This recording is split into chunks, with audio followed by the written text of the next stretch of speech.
Chapter 13, A Sliver of Hope. Gradually, I got used to the idea that we had moved 12 hours away from the life we knew, and we were now in Virginia. We didn't have any furniture. There was nothing to unpack except for the essentials in the trunk of my car. I didn't let the fact that my driver backed out at the last minute or that I had to leave my furniture behind deter me. I was willing to start over. Luckily, I had paid the rent in full, so I had the rest of the month to figure things out. One thing I knew for sure, there was no turning back. Our place was modest, a 3-bedroom duplex with a fenced-in backyard. I had no concept of where we were or how safe the area was. But on our first night, I was awakened by an altercation across the street. I overheard a woman screaming, saying someone threw bleach on her baby. This was upsetting to me. Who would be so cruel to throw bleach on a baby? I hurried to cover the children's ears so they wouldn't hear the commotion while questioning if this was a sign. Did I make the right decision? A gun fear was growing inside of me. Here I was in Virginia with 2 children who could only trust that I had made the right decision. I sensed Xander and Matilda weren't happy about the move. They were doing well in school and had formed meaningful friendships in Michigan. But I didn't know what else to do. I had never adjusted to the cold weather, and each time I felt the chill winds in Michigan, I was reminded of that cold winter night of my arrival in America when the opportunity presented itself through Jonathan. I had to seize the moment. It felt as if time was against me, and I didn't have the luxury of settling down to explain everything to them. My children mattered to me.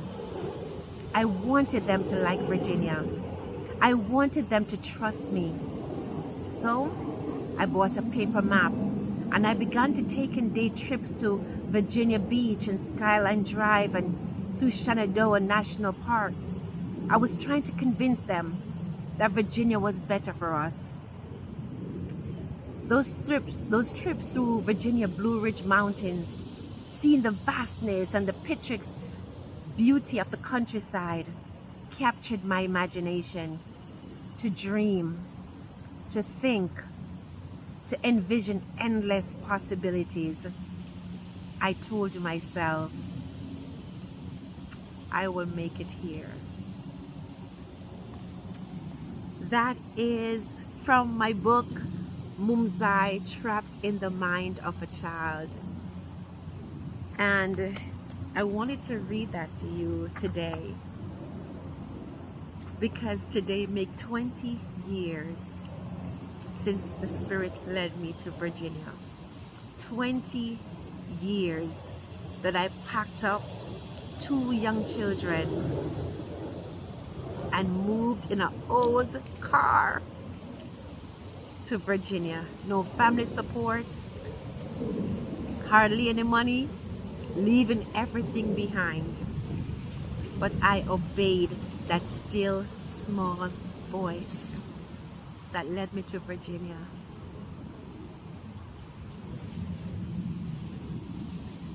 I'm so grateful.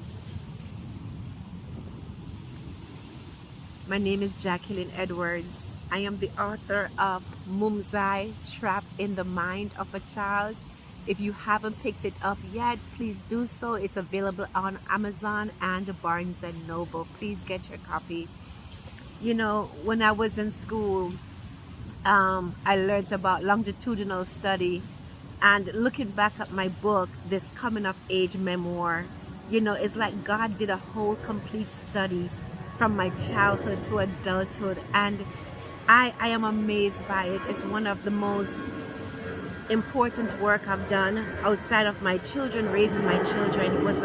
It was difficult and it was challenging, but it's the best thing that ever happened to me. And so today I sit out here, I'm still in Virginia after 20 years, exactly 20 years today. And my question to you is, are you living a led life? Is God leading you? You know, just to share a little bit, when I came to Virginia, I had an associate's degree, but because of the trauma, I struggled to understand what I was reading. So I was able to read. I can read, but I couldn't comprehend because my mind was always racing. And so learning became the challenge. And when you read my story, you will understand the importance of education to me. It's always been since I was a little girl.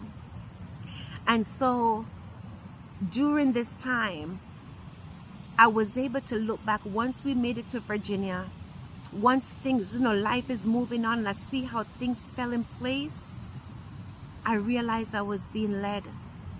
I realized that even though I wasn't educated,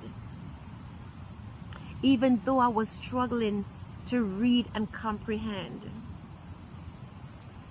I learned, or I developed the skill, I developed the ability to hear in the spirit. Because I started to notice that everywhere the spirit led me, I was blessed in that area. And so to stick a pin right there, I wasn't in the church at the time. And I remember just looking back at my life and I said, no, this is not of my doing. Based on how my life started, based on the challenges I've had, something is guiding me. Something recognizing my inability, the challenges I had to learn and to comprehend and to make it through life. And I'm struggling with 2 children, but someone is guiding me. And I decided to read the Bible. And what I had to do was read it from a mind of a child. I had to imagine a child reading the book, and I wanted to see the characters in the story come alive in my mind.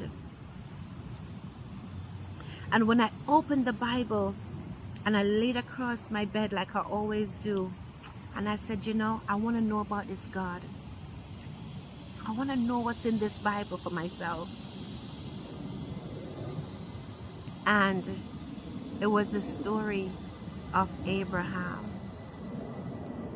that illuminated in my mind. It was the story of Abraham when God said to Abraham, leave Jamaica, leave your family, leave your father's house and go to Virginia, and I will bless you in that land. Yes, that's how I had to read it. I had to read it like that. Abraham left his country, his kindred, his father's house, and he went to the land that God showed him, and he obeyed. He was obedient. How did Abraham hear? In the spirit. And I recognized that I too had left Jamaica. I too had left my family. I too had left my father's house, and I was led in this land. And I said, I must stick a pin right here because this is the land where I am going to be blessed. If I follow this Bible, if I believe what it's saying, I have to believe that this is not a story just for Abraham, but this is gonna be my story. And here I am, exactly today, 20 years later. God has certainly blessed me. The same mind that used to race with all these negative thoughts. Oh, my mind is so free.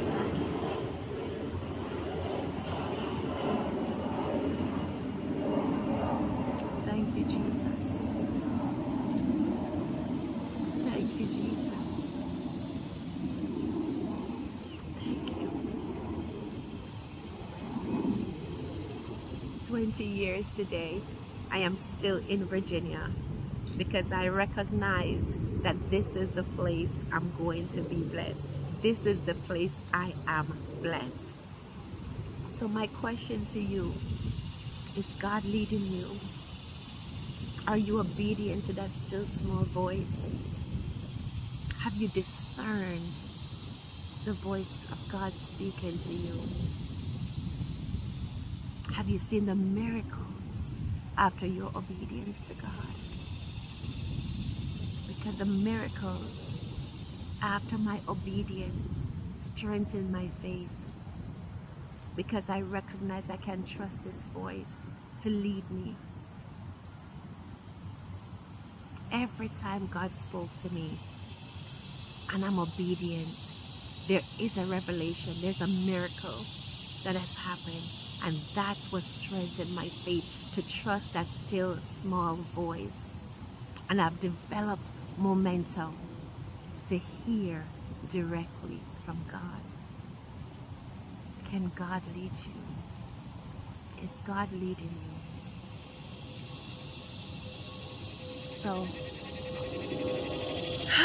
I look out at Virginia now and I'm so grateful. I'm so thankful. I'm also thankful for Portland, Jamaica, because if it wasn't for Portland, that just really allowed me to enjoy nature, taught me how to enjoy nature, and just give me the courage to not just to partake in it, not just to, sit back and relax, but to really immerse myself in it, enjoy the wind, enjoy just everything, just nature, enjoy it. So I'm so grateful for my childhood, and just looking back and say that same childhood that caused me so much pain, now I can look back with healed eyes, with a healed mind. Now I can look back and say, Lord, thank you for using my pain for purpose. Thank you. So thank you so much for watching. This was just a special tribute I wanted to do just to God, and to give God all the glory and the honor and the praise that He has done it. And I believe that God will continue to bless me. I believe that I am blessed. And I want to ask you, have you gotten to that point where you know that you are blessed? So be blessed, be blessed. I love you and have a wonderful day. Until next time.